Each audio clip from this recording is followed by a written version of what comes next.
Good afternoon. This is Steve narrating Scott's drawing.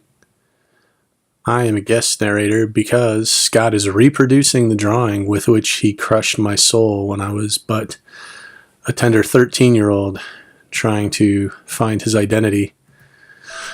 So this is a Gamorrean guard. Once upon a time, Scott drew a nearly photorealistic picture of a Gamorrean guard in Jabba's palace and showed it to me with no warning.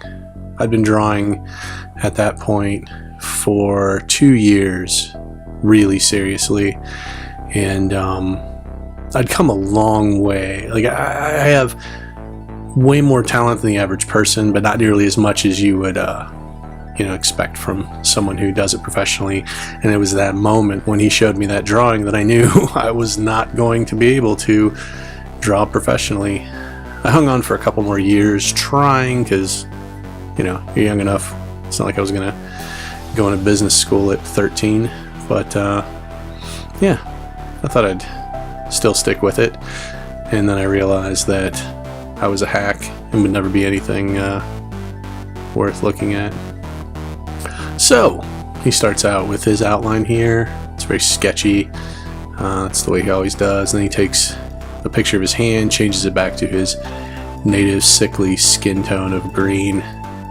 Pick some leather patterns for the sandals and the codpiece. I don't know what that is. Not sure what he's using for the armor. He takes like an apple pie or something for the cone, and something disgusting for the ice cream, and then makes it pink. I think he's having him hold an ice cream cone instead of that pole arm they use, because Scott really likes anime, and anytime he is in a photograph, he's doing a peace sign, and usually like in the middle of saying something in Japanese, because he's really, really into anime and weeaboo culture, despite being, nearly 50 now.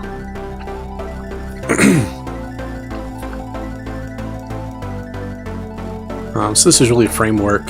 You'll notice that the various muscles of the leg and the parts of the face, the fingers, are all individual captures of his skin, which is going to help when shading then, as he's doing now, to really give that 3D look to everything.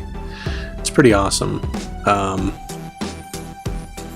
actually think I'm experiencing post-traumatic stress disorder right now, because I'm reliving the shattering of my dreams by Scott. It wasn't easy. I'd put a lot of eggs in that basket for drawing, and I thought I was going to. There's a guy, he's a local comic artist. He draws this comic, Shakon the Forever Man, and Sega actually made a game for the Sega Master System from it. So, he kind of made it or whatever, but I was better than he was at, 13, 14, but he also self-published all his comics, so it's kind of gives you a little bit more license to not be that good. But yeah, Scott really opened my mind to what a truly talented penciler can do.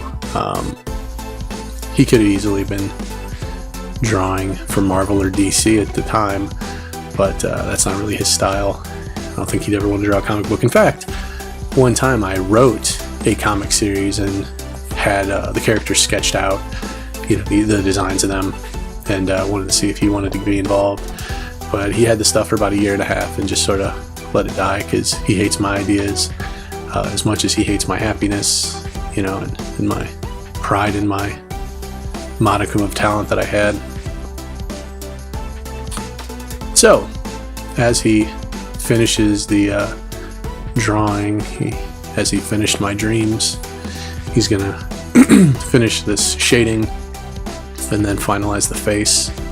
I'm wondering if he's going to put tears of unfathomable sorrow coming out of the Gamorrean's eyes, as he drew forth those tears from mine when he destroyed me.